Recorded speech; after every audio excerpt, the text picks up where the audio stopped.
Alright, so today I'm just going to get right into it. We're going to be talking from Galatians 1, 10 through 17. And there's no really underlying theme or big overlapping picture amongst all these verses, but there is a lot of truth for us to pull from in terms of Paul's ministry and how are we to mirror our ministry after Paul, because he set such an example. It was Jesus had his perfect example of ministry. And I think right under that would be Paul, because his ministry was so genuine. It was so out of love. It was so pure. It wasn't anything forced. God took this man who actually persecuted the church and said, I'm going to set him aside for my kingdom. And instead of persecuting the church, he's going to destroy the powers of darkness for me. And I think that's such a cool concept for us to understand, because it puts it into perspective. I mean, there is no heart too hard for God. I don't care how much you are against Jesus. I don't care how much you hate God. God can take anyone and say, yeah, he used to hate me, but now he actually preaches faith. God can take any passion and transform it for his kingdom. See, Paul is the ultimate example of transformation, in my opinion. Like, he was persecuting the church as Stephen was getting stoned, and he was crying out saying, I see Jesus at the right hand of the Father. Like, these people were actually trying to appeal to Saul, who was standing at the feet of Stephen. And they're almost making sure that what they were doing was appropriate and looking to Saul for approval. So Saul wasn't just this guy who persecuted the church, but he encouraged others to do so, and they would seek approval in him. Say, Saul killed this Christian, and he did. It's my boy. And it's just a sick mentality to have, but the transformation between that and Paul now is so extremely, I don't know, it's so amazing. It's so encouraging for us, because I don't care how many people you have in your life who you're like, they're never going to know God, they're just so hard-headed, they don't want truth, they just want to live their life. There's nothing too hard for God. Man, he's going to take that heart of stone, he's going to make it a heart of just pure, genuine love. And I really believe that there is no heart too hard for Jesus. And so with that being said, we're going to start in Galatians 1, verse 10. For am I now seeking the favor of men or of God? Or am I striving to please men? If I were trying to please men, I would not be a bondservant of Christ. That's such heavy truth for us to take in. For those of us that, even myself included, I find myself complacent all the time. Sometimes I just get sucked into compromise, laziness, and comfortability. And I want to appeal to what people think about me. I want to please people. I want to tell them and do whatever it is that'll please them and make them like me better. And I think Paul's saying this because right before this verse, he's basically saying, I don't care who it is, what authority they have. I don't care if it's an angel from heaven. If they are preaching against truth, anything that's distorted, they're going to be cursed. And then he immediately transitions into, for am I now seeking the favor of God? So I think he's saying, say what you will about me. I don't care what you think. I'm called to just preach truth. I'm called to hold you guys to a higher standard. And if you're not going to take it, you're not going to take it. But these are the words of God, and I cannot hold them back. I don't care what you have to say. This is truth. And so many of us need that mentality that even if the whole world was rallying against us and said, we hate you, we're to take that in as, I'm obeying God, they hate me. That's a good sign. And to not care so much about people think, like, am I being the funniest guy in the room? Am I doing what's making sure everyone likes me? Am I appealing to everyone in the room, or am I hurting anyone's feelings? I think we need to stop thinking like that, because Paul lays it out right here. Are you seeking the favor of men or of God? I think to put it into perspective, are you seeking the favor of creation or the Creator, the one who made those people? Why do we find approval in what creation thinks about us when we're just as equal as them? But God is on a whole nother level. He's the one we're supposed to be pleasing in our actions and our words and our thoughts. And then he goes on to say, if I were still trying to please men, I wouldn't be a bondservant of Christ. Like, wow. Like, you're either trying to please men or you're trying to please God. There's no in between. There's no, I'm pleasing you, but at the same time, I'm making sure I'm pleasing everyone around me, and everything's going to be good. Everyone's going to love me. There is no in between. That's just truth. Paul's saying you either choose men, you choose to live by the flesh and appeal to everyone around you, everything temporary, or you choose to please God, who's eternal, who's going to ultimately has your life in his hands. And that's a lot to take in. I don't want to go through life pleasing everyone around me. I want to have long-term perspective, eternal perspective, saying, these people are going to die one day. Not everyone's going to come to heaven, but you, God, you're eternal. So why would I please them and care what they think when you're the one who runs my life? You're the one who brings me into heaven. They have no authority over whether I go to you in heaven or not. So why do I care what they think? That's what Paul's saying is, I don't care what people say. I don't care what people do. I am living for Jesus, and that's all I'm meant to do. And then it goes into verse 11, for I would have you know, brethren, that the gospel which was preached by me is not according to man. For I neither received it from man, nor was I taught it, but I received it through a revelation of Jesus Christ. So everything that Paul's saying, it's not according to man. No one told Paul to say this. He's saying the knowledge that I have in my head, the wisdom that I'm showing you through the book of Galatians, it's nothing that man could conjure up. So I want you to know that everything I'm saying to you is not according to my own mind. And he's not stating his pride or his position of authority and saying, you have a ton of wisdom and a ton of knowledge, you best respect me.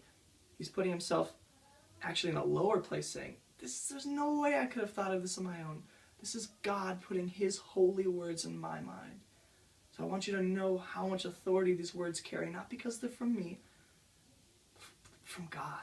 They're from God. And there's so much authority in these words, and they pierce hearts. No man could conjure these words up. He didn't receive it from man.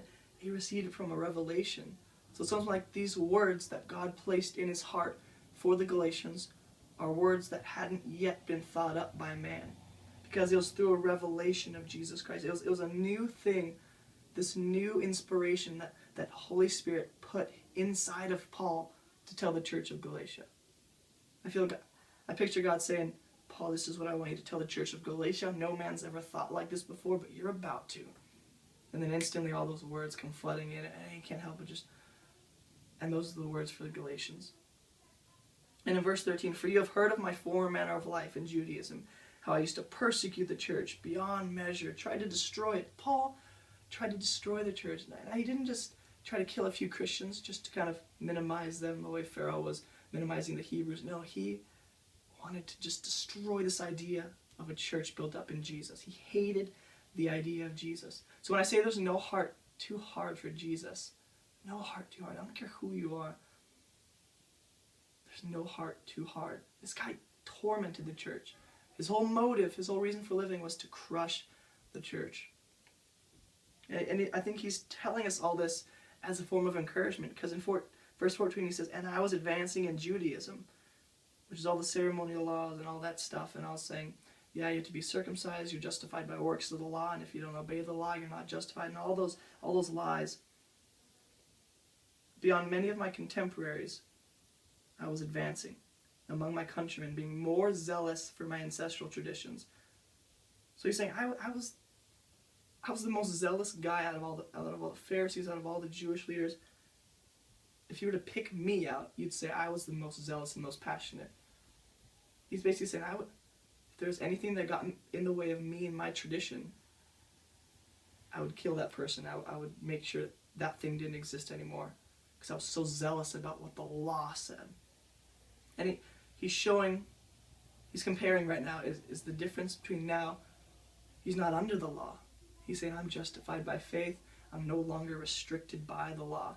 The law was simply a tutor to lead me to Jesus, as it talks about in Galatians. And now he's saying, yeah, I used to live under the law, but now I live by faith, and I'm not restricted by those laws anymore. As zealous as I was, God's taken that zeal and that passion, and he's just transformed it into, I just want to make your name famous, Jesus. And so when I say God can transform any heart, I mean he can. And I don't think he changes the amount of passion or zeal. I think he just redirects that passion from whatever it is you used to do. He just redirects it toward his kingdom. And now, no longer is it about being the richest guy on earth. No longer is it about being the smartest guy in the room or having everything I need. It's about, Jesus, your kingdom is coming down to this earth, and I'm going to do all that I can with every breath to make that happen. And in verse 15, but when God, who had set me apart from my mother's womb, called me through his grace, was pleased. Like, let's just think about that for a second. God didn't just give us free, grace for free. That's what grace is. It's freely given. He doesn't just give us salvation for free. But when we take that gift and we say, Jesus, I choose you, like, God's pleased. He says, oh, like, I'm so pleased with you that you chose me. As if he should be pleased at all. I think if I were God, I'd say, you better take the gift I gave you. If you didn't, I'd be pretty offended. But no, God's pleased. He's like, that's my son, that's my daughter. He chose me, she chose me. But we don't think of it like that. We just think, it's my God up there. I do what I can for him. But no, he's pleased at the fact that we actually chose him. And Paul understands, I was set apart in my mother's womb. And we can get into that whole debate of predestination and all that, but right here, God set me apart for his kingdom in my mother's womb. So as soon as I was born, I wasn't even born, I was being made in my mother's womb. God's up there saying, see that baby? He's not even formed yet, but he's gonna be mine. He's gonna be mine. And that's so cool to think, holy almighty God, before the dawn of time said, I want him, I want her, and I just want them to know me, and they're going to. It's such a privilege and an honor to say that God is pleased in the fact that he knows me on a personal level. And it's so humbling. And then in verse 16, he was pleased to reveal his son in me so that I might preach him among the Gentiles. I did not immediately consult with flesh and blood, though. So before we get into that, verse 16, to reveal his son in me so that I might preach him among the Gentiles. He wasn't just pleased with the fact that he knew him. He was like, I picture God saying, oh my gosh, I'm so excited. Jesus is going to just be so vibrant within you. He's going to stand out so much in you, and I can't wait. I can't wait to reveal my son through you. That we should be the ones that are honored to be vessels for God and his kingdom, and yet he says, I am so pleased to reveal the glory of my son through you and to show the world who he is through you. And Paul recognizes that he's so humbled at that fact. And then it goes into, I did not immediately consult with flesh and blood, nor did I go up to Jerusalem to those who were apostles before me, but I went up to Arabia and returned once more to Damascus. See, a lot of the times when we don't know what to do, and when we're new to something, we don't know what's going on, we immediately consult with flesh and blood. Because it's what's tangible, it's what's right in front of us, it's what we can physically see. And Paul's saying, as soon as I got saved, as soon as my conversion, I didn't immediately go to the apostles or the disciples like everyone thought I would. I didn't go to the church and start studying who Jesus was. I didn't go to Jerusalem and seek the apostles' approval and all their wisdom. I went away and I sought God in all his knowledge and his wisdom. Now, we don't know exactly what he did during his conversion and between the time that he went on his first mission, but we do know that he knew that what he wanted to do, what God had set aside for him, couldn't be sought after in the minds of man. No man could tell Paul what to do. He had to go seek that himself. He had to go to God himself and say, God, what is it that I'm supposed to do for you? Whatever it is, just let me do it. And he didn't need to find that in any person, because he recognized here's the mind of man. Here's the mind of God. And he recognizes that. And I think so many of us need to come to terms. We are just small minds. Small minds. Why do we seek advice and wisdom and knowledge in small minds? I think the first person we should go to is God. Say, God, I don't know what to do right now. I don't know where I'm at. I don't know what I'm doing in this life. Am I supposed to break up with my girlfriend or not? And it's seeking advice and counsel, and the wisest counselor of all, and the God who made us. Was our life planned out? Why would you go to someone else? That's what Paul's saying is, he's setting the example for us, guys, is I didn't seek advice in flesh and blood. They're just like me. I want to seek advice from the Holy One. And if we don't find what we're looking for and God doesn't answer us immediately, then I think God's leading us toward people, and he's going to use people to speak into our lives. What Paul's saying is, don't immediately go to people for advice. Don't immediately seek advice in small, finite minds. God's given us wisdom, but He hasn't given us whole wisdom. If we had the wisdom of God, I wouldn't be standing here right now. I'd be flying around town, because that's just the wisdom of God is you probably have all the powers of the world, but there's no comparison to God's wisdom. You understand what I'm saying? There's, why do we seek advice and counsel in finite minds? So if there's anything you're going through, anything you need advice in, anything you just are so confused about, then God's drawing you to Him, saying, you want answers? Come find me. And if I choose not to show you right now, then I'll show you later. I think we need to stop seeking advice in people. Seek advice in the one who actually knows what's going to happen with our lives. Doesn't that make sense? So yeah, that's just the passage for today. No underlying theme or big mind-blowing perspective. It's just truth.